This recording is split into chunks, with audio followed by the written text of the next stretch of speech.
Serious Gas. Glad to see you here on our YouTube channel today. If you haven't gone to our SeriousGas.com website to check out the detailed information about today's topic, make sure you check that out. We'll leave a link right down below. Today we're talking about the tension watch from Tama and other tools like them, supposedly going to help us tune our drums. Do we even need these? Are they even useful?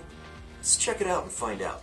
But first, I want to introduce the kit. We're on a 1983 Ludwig black Cortex wrapped kit. I've got a Supraphonic Snare. It's 14 inches wide, 6.5 deep. It's got 10 lugs. This belonged to one of my best friends and great drummers, Jim Lewis, who has now passed. I now own his kit as a memoriam to him.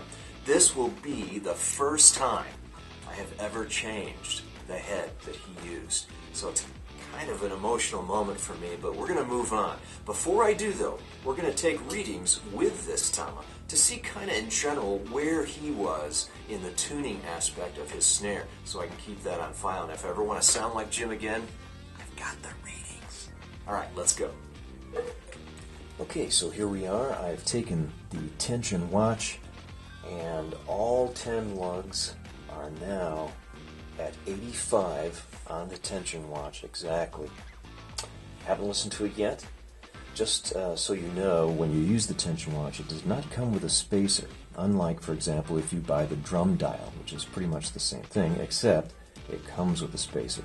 So I've just taken one of our felt inserts there, and I've just done this on each one of the lugs, just so it's at the exact same distance from the lug each time I've measured, okay? I'm sure you've got one of these, right? So after doing that, we are at 85. Let me just take the camera and I'll let you get in here and see that. And what I've done is, for every single one of them, I've made it 85 all around the whole drum. Okay? So, now that that's finished, what does it sound like? Whenever I'm tuning, I use a mallet to listen to the head. It doesn't allow the higher overtones and a lot of chaos sonically. It gives me more of the fundamental, so that's why I use the mallet. Let's see how it sounds.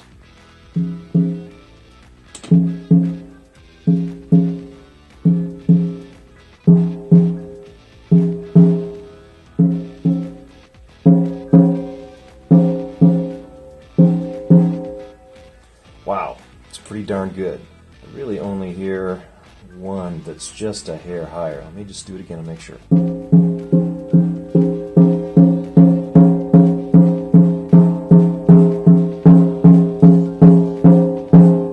Okay, so this is very minute, but I'm going to loosen that one. Just an eighth of a turn maybe. Also going to loosen this one up here. Just an eighth, if that. And then this one is just a hair low. Again, eighth of a turn is all I need, I think. Wow, and there you go. So, the tension watch really brought this head into tuning alignment very, very well, with just a few small adjustments that I had to make by ear. And of course, that's what we're always going to do, right? We need to always do things by ear. Now, I've also done the bottom head. Jim had the bottom head tuned very differently, whereas these were very much averaging around 85. The bottom resonant head was averaging around 60, so he really liked his head a lot lower than the top batter head. So I did the same thing underneath. I kept that resonant head, or the snare side head, as some like to call it, at 60. Went all around, made sure they were all 60. Jim was really into Led Zeppelin, so it's no surprise that he had this disparity in levels between the top and the bottom head. He was probably trying to get that John Bonham sound that he loves so much. That's cool. One of the things I most remember about him.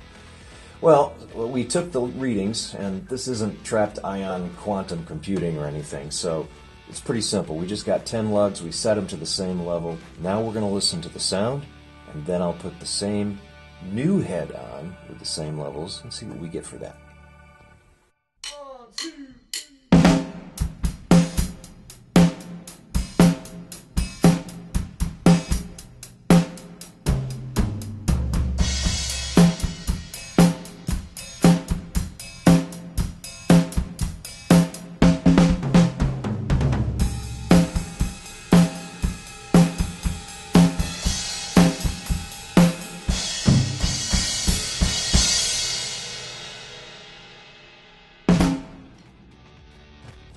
So, did the tension watch get us to an in-tune head?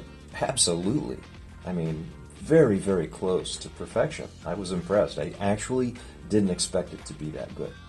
Now, we can leave the head as it is at this level, at this sound. If I put the snares on. Or I could do another sound. I could tighten it so it gives me a higher sound, or lower it closer to the snare side head so that those are a little bit more in sync. It's whatever I want for any particular song. And that's how I tend to do it. What song am I recording? How does it sound with the song? I adjust the tuning of the drums per song. That's what I do in my studio, and it's always worked like gangbusters for me because it ends up being a great recording. Some people just kind of use the same tuning on their kits all the time for no matter what songs they're doing. To me, that doesn't sound as good, man. So that's my MO. All right, so now I'll change the head. Be right back to see if we can tell the difference.